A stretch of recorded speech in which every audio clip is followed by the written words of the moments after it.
Assalamualaikum warahmatullahi wabarakatuh. Perkenalkan, nama saya Jauza Savana Azmi dengan nomor NIM 2051204011111021 dari kelas E3 Hubungan Internasional mata kuliah pengantar globalisasi.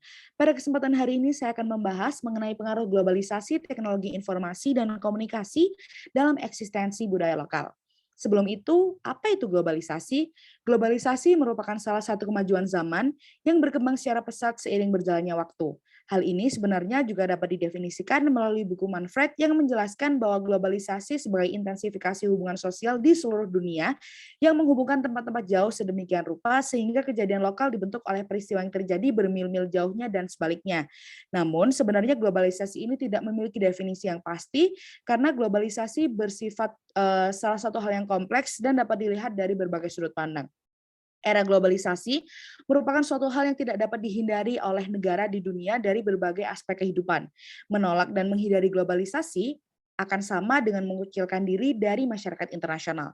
Kondisi ini tentu akan menyulitkan negara tersebut dalam menjalin hubungan dengan negara lain. Tentunya akan memberikan dampak positif dan negatif juga. Dampak positif yang diberikan oleh globalisasi adalah transfer teknologi dari negara maju kepada suatu negara, sehingga berdampak pada kemajuan pembangunan di negara tersebut. Sedangkan dampak negatifnya yang terjadi karena adanya globalisasi yang memudahkan masyarakat mengakses budaya-budaya yang berasal dari luar negeri tanpa difiltrasi secara kuat, sehingga budaya yang berasal dari luar negeri tersebut sangat mudah untuk masuk dan meracuni generasi penerus bangsa. Mengacu pada pemikiran Comte, manusia sangat mengedepankan akal sehat pada masa era globalisasi, di mana pikiran manusia yang menyingkirkan hal-hal yang dianggapnya sebagai mitos ataupun kepercayaan yang bersifat abstrak.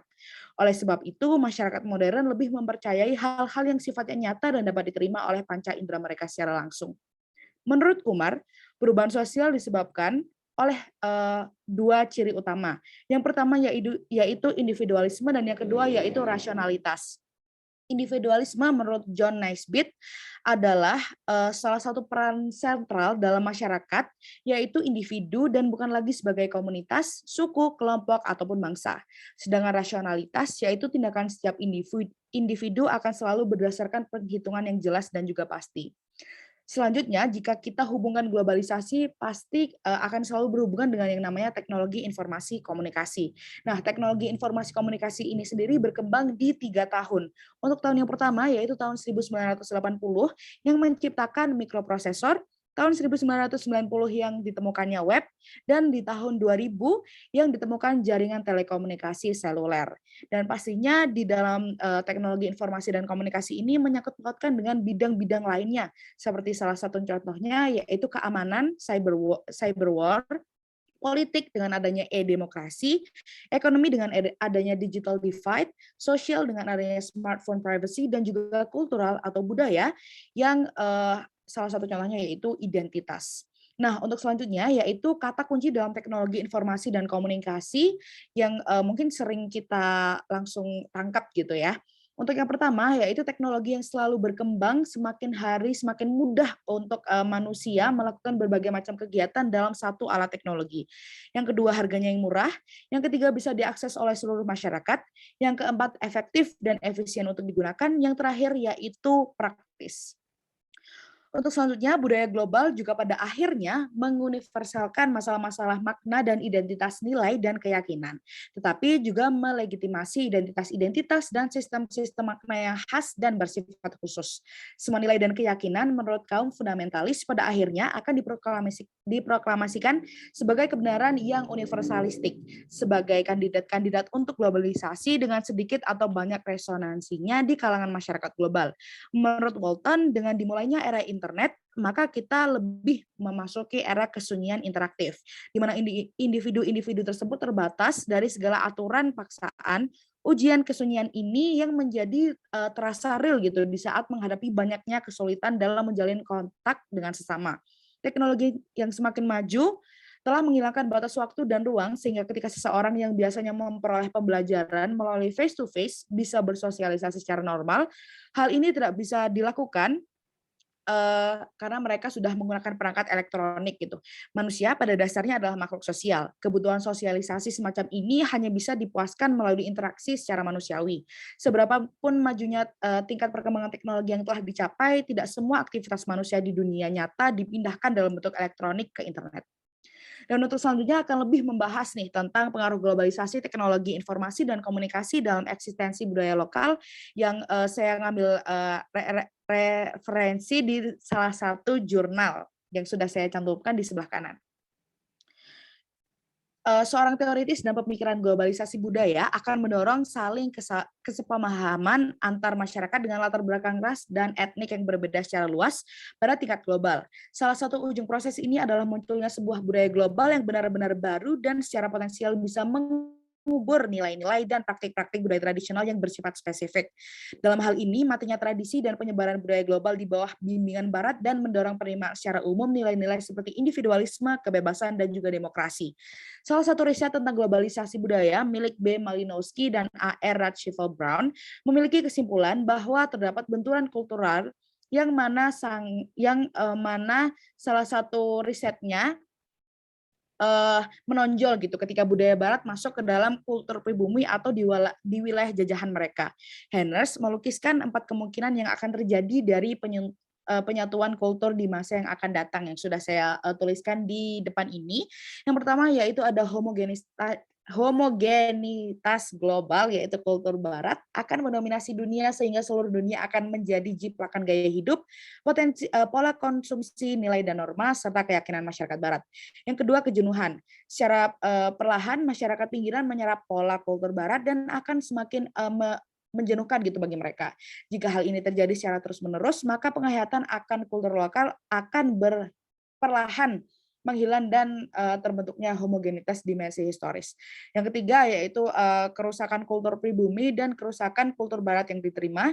Dan yang terakhir yaitu kedewasaan, di mana penerimaan kultur Barat melalui dialog dan pertukaran yang lebih seimbang ketimbang penerimaan sepihak, tetapi warga pribumi yang menerima melalui seleksi atas kultur Barat yang akan diterima nantinya.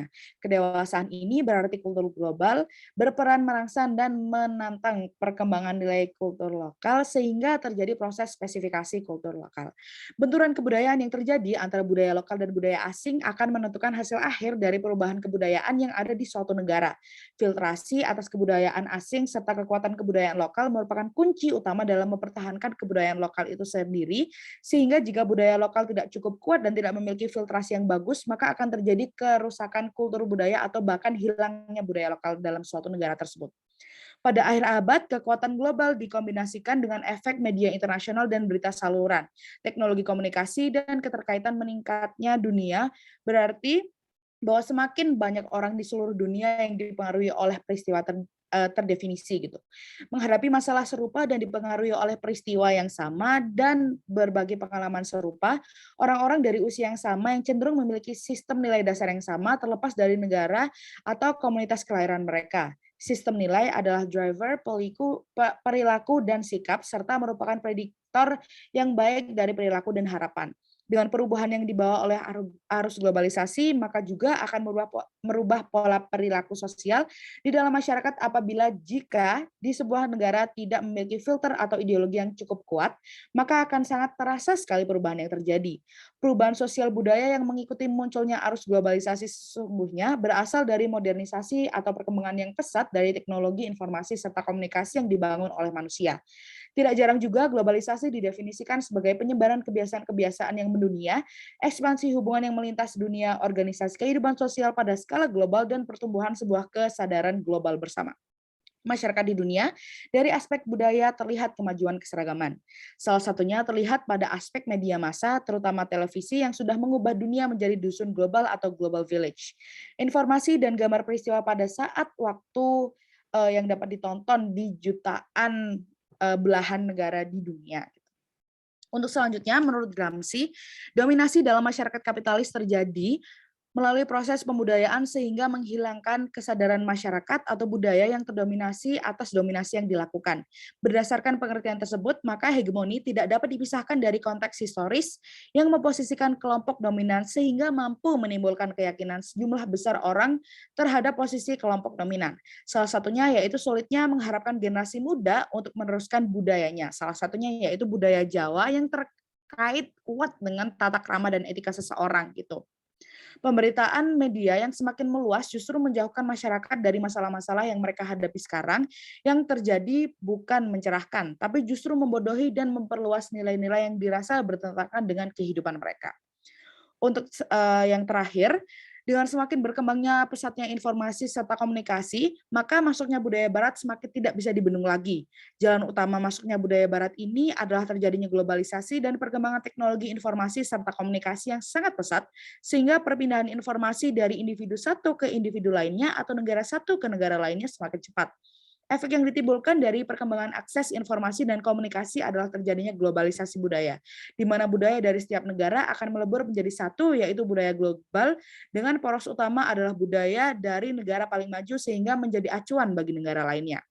Selain itu, saat terjadi globalisasi budaya, maka juga diikuti juga dengan hilangnya batas serta legitimasi sebuah wilayah atau negara melalui sebuah ideologi yang bernama kemajuan. Hilangnya legitimasi batas ini pada akhirnya akan menjadi ancaman utama bagi budaya lokal terhadap gempuran budaya barat sehingga pilihan yang mungkin terjadi adalah menjadi homogenitas global.